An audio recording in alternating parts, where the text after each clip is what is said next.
Hello, ladies and gentlemen. Welcome back to Power Vacuum. I'm your host, Belmont, and today I'm coming at you with a review for Deadpool and Wolverine. I quite literally just got back from the theater minutes ago.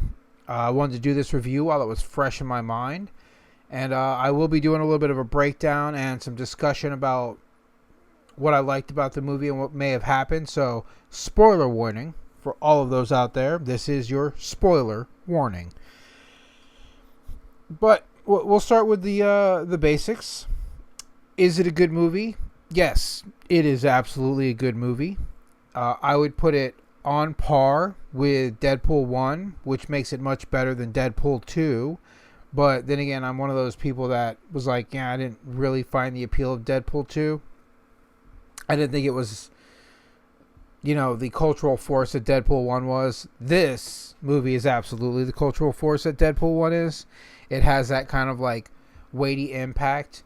Do I think this movie can save Disney from their failing box office track record? No, not unless they produce more movies like this, which I don't see them doing. But it's definitely a good start for them. Maybe they should just have Ryan Reynolds write and executive produce all their damn superhero movies from going on forward, because maybe they'll be worth something. If they want real good superhero movies, especially when they're bringing in the X-Men, they should just get Chris Claremont. Do it, Disney. Get him in.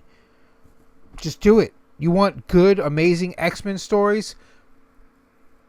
Get the guy who made good, amazing X-Men stories for a decade in comics. Longer than that, I think. But my point, whatever. Deadpool and Wolverine's it's fantastic. I enjoyed it. It was funny in all the right places. Touched on some serious stuff every once in a while, and it is packed full of cameos. I mean, packed. I did not see a lot of the stuff coming, and this is where some massive spoilers are going to come in for those watching. But I'm just going to rattle off the cameos that are in this right now. You got Chris Evans reviving his Johnny Storm from Fantastic Four. You got Wesley Snipes showing up to play Blade. You got Jennifer Garner showing up to play Elektra. I think everyone knows the Daphne Keane is back as X-23 at this point. And they got a random guy to play Juggernaut. It's not Vinnie Jones. They cracked that joke too. But the ultimate cameo is Channing Tatum as Gambit. And they do my boy justice. I was one of those people that's like, I don't know how I feel about Channing Tatum as Gambit when they were announcing the Gambit movie. But he really did seem to love the character, so I was willing to give him a chance. And it's great. I love the Gambit scenes in this movie. They do him justice, like I say. And yeah, it blew my mind. Well, when Elektra first walked into the scene, I was like, what the hell's going on here? I did not see this coming. And then Blade walks out, and you're like, oh, shit. They got Elektra and Blade. And then Gambit walks in. Classic, like, pinkish purple chest plate. He's got, like, the actual, like, band that goes around his face and his head. He's got the gloves. He's playing with playing cards. Oh man, it's just amazing. They were doing some Gambit fan service there. They did a miniature bait and switch with Chris Evans, because Deadpool's like, oh, it's the one, it's Captain America. But then he shouts "Flame on" and flies into the sky. Pyro, I think he's back. I'm pretty sure it's the same actor.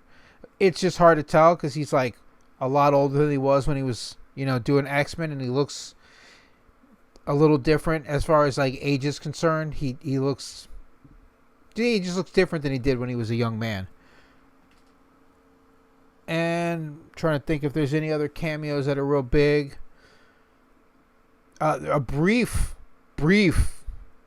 cameo from, I think it's actually Chris Hemsworth. They showed Thor, and it's a great running gag in the movie. Like, Deadpool's in the TVA and he gets a glimpse of Thor holding him and crying, and he goes, "Is that Thor? Why is he crying? Why is Thor crying?" And they're like, "Oh, that's the future. Turn that off. Don't let him see that." And like Deadpool, just every time he gets knocked unconscious and has to wake up, he's like, "Thor, Thor." So it's a pretty good running joke they have throughout it. But yeah, I mean the premise is basically the TVA is building a device that will instantly, I guess, prune a dying universe instead of letting it slowly die. And Deadpool's universe is one of those that's slowly dying because the main character, the anchor character, the anchor character of his universe died, and the anchor character of his universe is Logan. So when he died in Logan, the obviously the Fox universe began to decay, is the joke. And then he goes and he grabs another Wolverine from another universe, and then they go on their little antics and trips. And one of the best scenes in the beginning is they just do him jumping through different universes looking for a Wolverine. And they have one where they've mapped Hugh Jackman's face onto a guy that's actually like 5'3" to, illustrate that, Wolverine in the comic books is billed at either 5'1" or 5'3", depending on which era of comic you're reading. But he's a little short man, little short. You get the ALMS, the angry little man syndrome, and it's a pretty funny scene. And then they go to another universe where it's House of X, where Wolverine's being crucified on the giant X symbol. Then they do Age of Apocalypse Wolverine, where he's only got like the one hand and the wild hair and the tattoos. They do.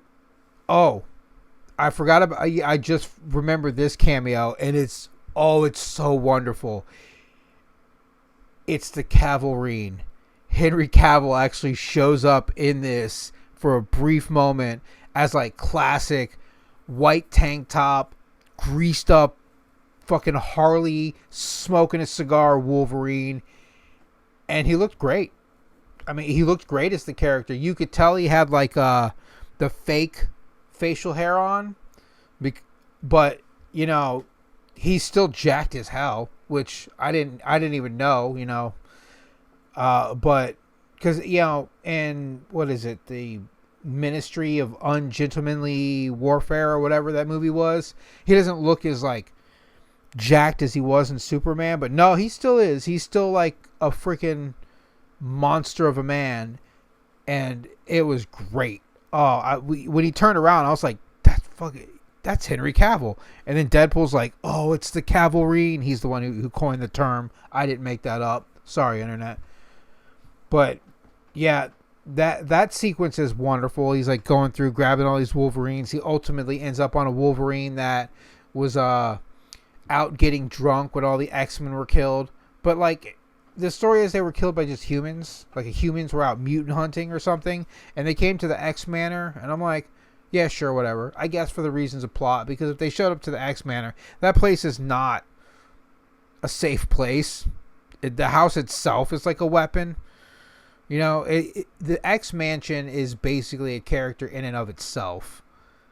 But I don't think they mentioned Storm's name, because like, you wouldn't be able to take over the X Mansion if Storm, Cyclops, and Jean Grey were all there, because you would need thousands of people willing to sacrifice their lives.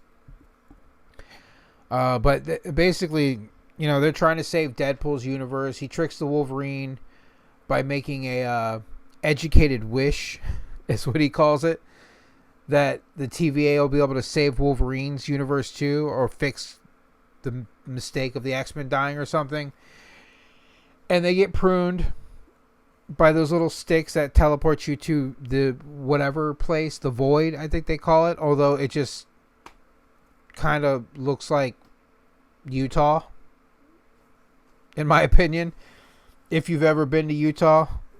But that's what it looks like, where they meet Professor X's long lost twin, who's like some crazy Cassandra Nova. I must have missed that story arc, or I just tuned it out from my childhood when I was reading X-Men comics because it was probably dumb, or the character was just not interesting to me. Because she's just a psychic that can like phase through people and like can't be killed. And I don't know. She's got a weird power set. I'm not sure if she was made for this movie. Like I said, if she is a comic character, I missed that one. The name sounds familiar, but then again, you know, Nova's a pretty common name in comics. And Cassandra is a pretty common name in Marvel and the X-Men universe. But she's like the main antagonist who's like, oh, I'm going to destroy all the universes, so just the Void is left. Because I basically, she ruled the Void, so why not? Why wouldn't she want to be like the ruler of the remaining universe? And then there's a giant Deadpool fight scene with like Deadpools from every like multiverse. They've got Lady Pool, Gunslinger Pool. They've got one that looks like he's in the classic like X Factor black and gray Deadpool suit, Samurai Deadpool, and then there's one that they call Nice Pool in this, and Dog Pool. Dog Pool's that ugly dog with the tongue, that big dumb tongue hanging out of his face. But there's one that's like Nice Pool, that's just Ryan Reynolds in a Deadpool suit, no makeup, and just like a big long flowing fake wig. And like his scene at the end, that I won't spoil. I want you guys to go see that. His scene is hilarious at the end. But yeah, I say go see this movie. Go support this movie. I don't think it's enough to save Disney. It is definitely Disney trying to be on the right path, maybe, or they just, you know, gave Ryan Reynolds carte blanche to do what he wanted. And if that's the case, have this man make all your superhero movies, because it's great. It was good fun. It wasn't clean fun. It was definitely an adult film. In fact, when we were in the lobby, there was a cop chewing out the staff of the movie theater because she went in there and there was an unattended 13-year-old and an 8-year-old. And she's like, you guys can get in serious legal trouble for this. You can't just have children in an R-rated movie, especially not this one. And I was like, ooh, she's mad. She went like to the manager, everything. I was like, oh, damn, I don't ever remember police coming in to kick minors out of R-rated movies in the past. But then again, I don't remember too many parents just buying R-rated movie tickets and dropping their kids and going. They definitely dropped their kids off at the movie theater, but they usually like used to mitigate what they were watching somewhat. Then again, R-rated movies used to be different. Back in the day, there was no PG-13 movies. You could thank Indiana Jones and the Temple of Doom for that. That's where the PG-13 rating was created because of that movie. Little history lesson. Go check that out if you want to look up the history somewhere. I think it's on Wikipedia maybe. But yeah, go see Deadpool and Wolverine. Especially if it's going to be the last Deadpool movie, it's a great, nice, neat little bow on the trilogy, on the franchise. Like I said earlier, it's definitely on par with the first Deadpool movie, which just straight up makes it better than the second one. I would say, yeah, the first one was just like this cultural behemoth of a movie. It was so good, so out of the blue, everything we wanted in a Deadpool movie, and this is everything you want in a Deadpool and a Wolverine movie. It's the characters being as brutal as they should be, the characters getting to like, you know, actually be themselves as they are in the comics, and it's worth the watch, and it's worth your money.